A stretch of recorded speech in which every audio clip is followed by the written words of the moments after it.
The morning sun over Kruger National Park in South Africa usually reveals the golden beauty of the savanna. But one morning in 2019, the first light exposed a scene of absolute horror, a picture painted in blood and brutality that defied every known pattern.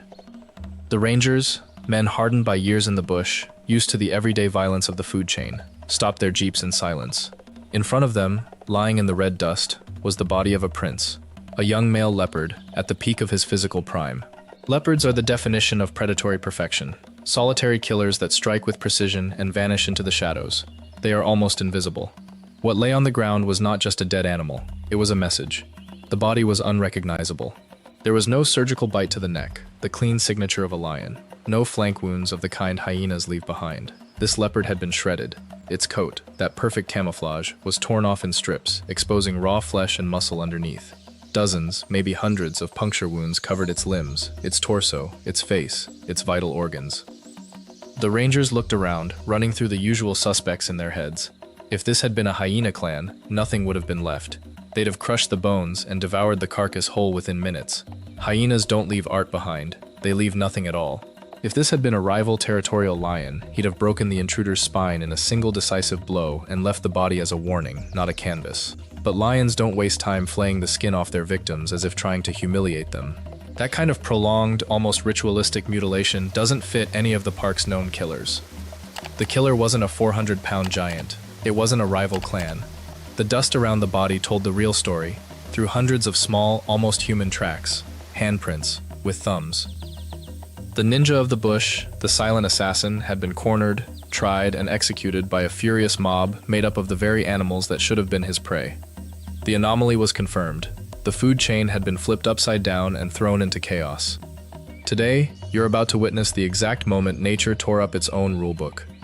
Forget everything you learned from the calm Sunday afternoon nature documentaries. We're about to get inside the mind of an enraged mob and uncover how an organized gang carried out the perfect execution of Africa's most stealthy predator. Brace yourself. The praise revolution has begun. Understand something first. A leopard is not an oversized house cat, and it's not a second-tier hunter. It is a killing machine engineered for absolute stealth.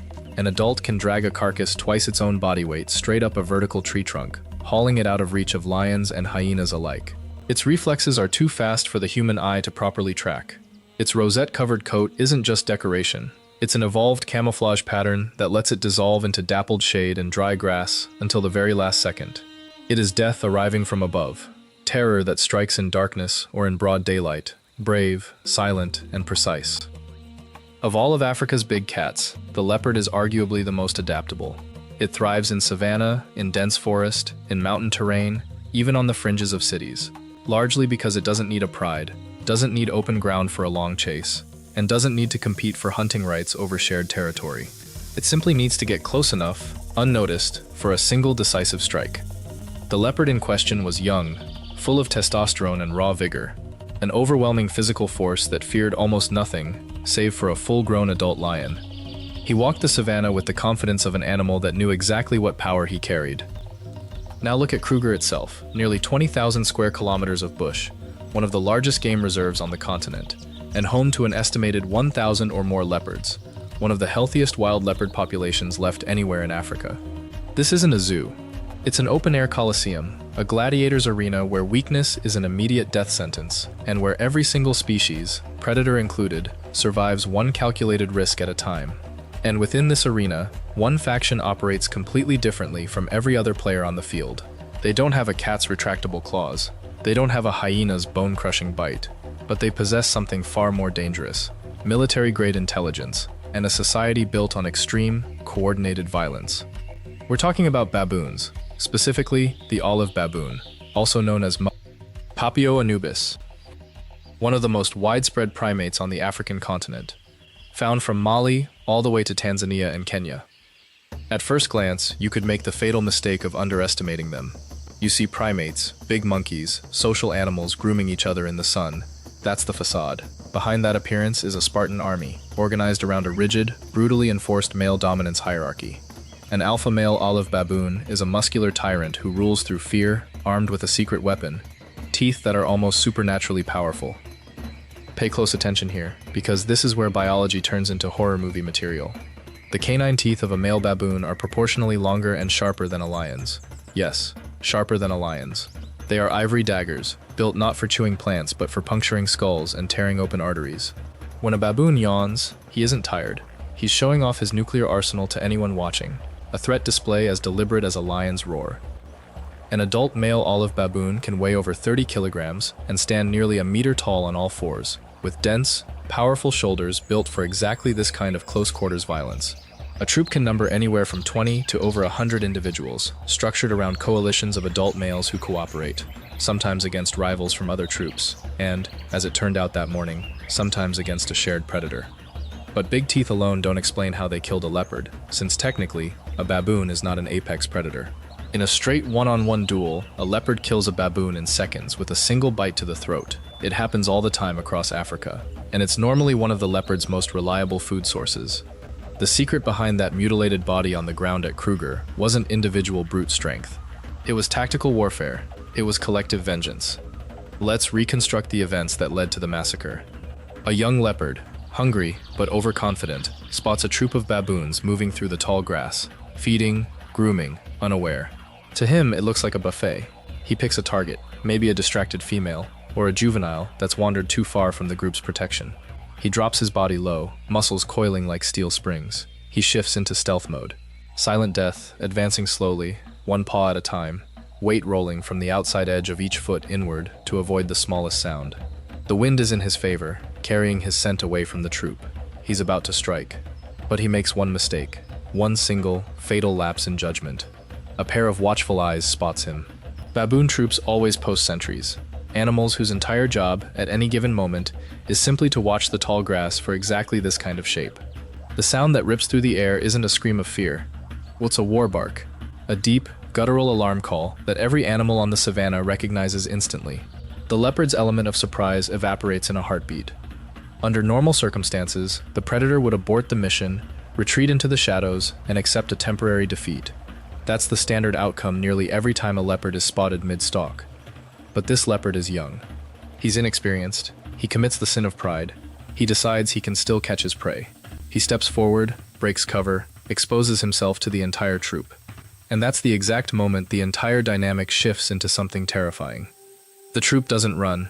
The females and juveniles retreat toward the trees, screaming, creating a wall of chaotic noise that seems, for a moment, like pure panic. But the males hold their ground.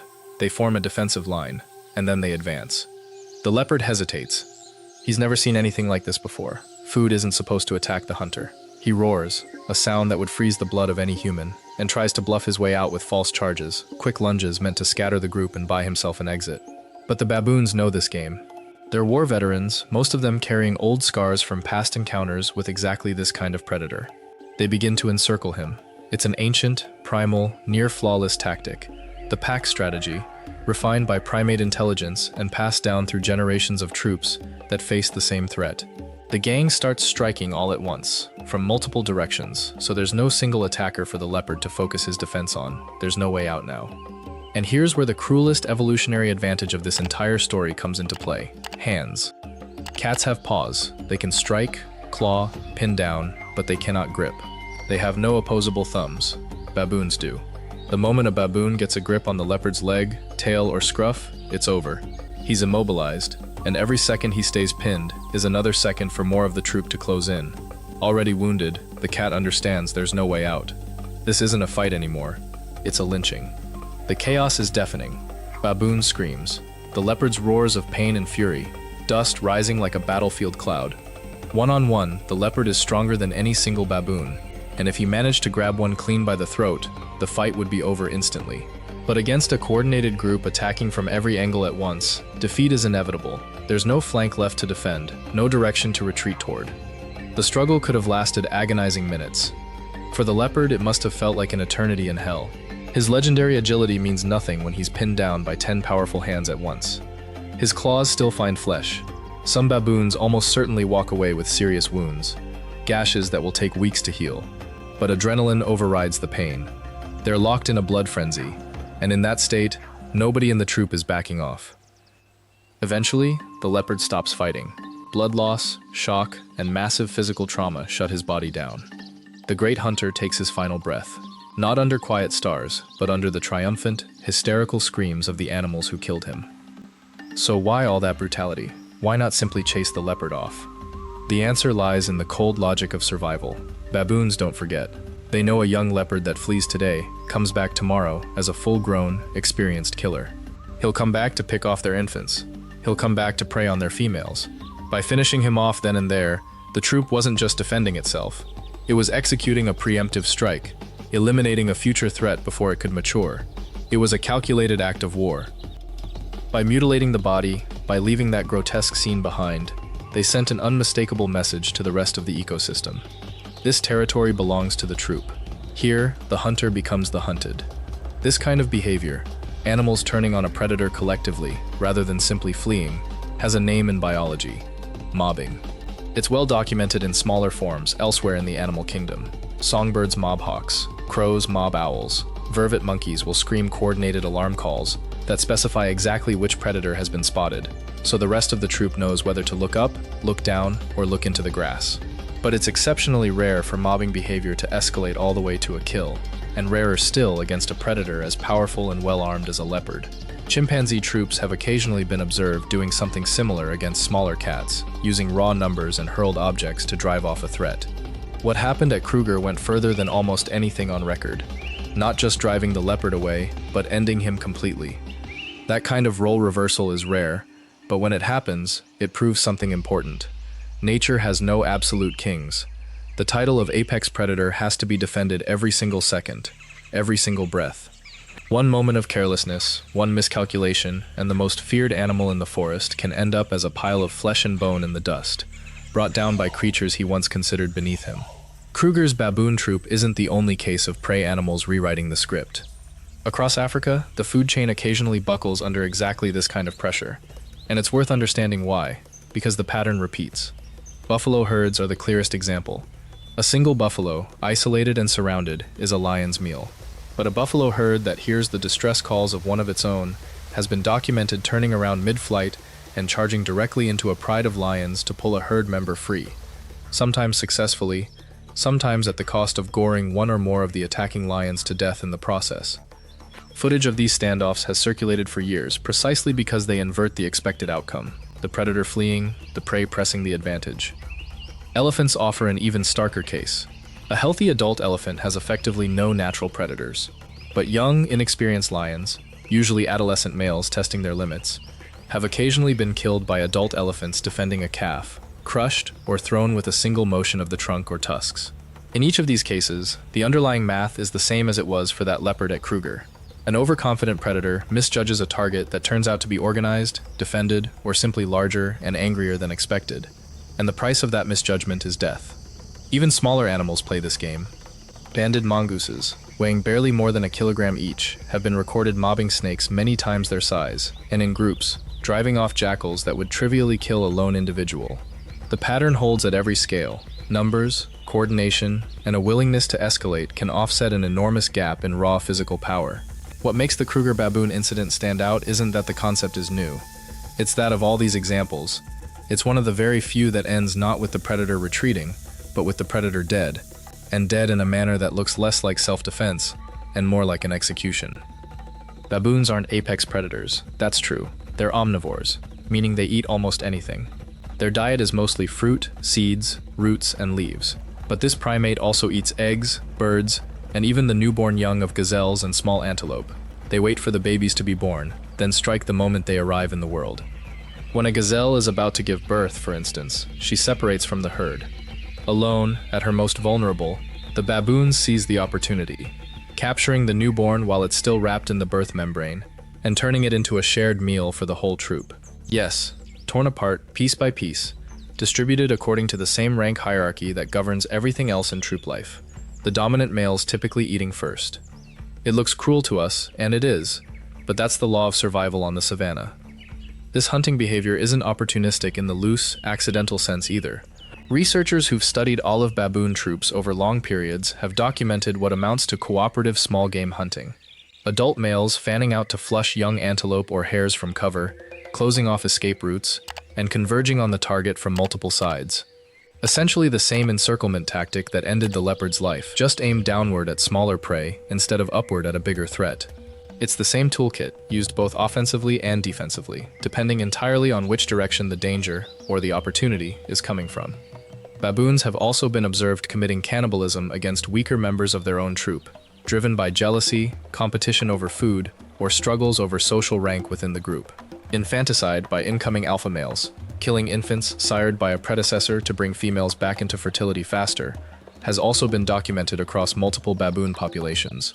In the world of predator and prey, baboons walk both paths at once. Victim today, executioner tomorrow.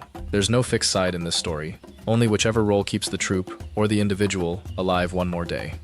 As shocking as the Kruger scene looked to the rangers who found it, this wasn't a freak, one-off event.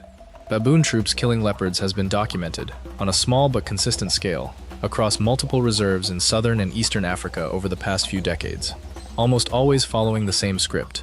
A young or inexperienced leopard misjudges a troop, gets caught mid-stalk by an alert sentry, and either fails to retreat fast enough or, as in this case, refuses to retreat at all.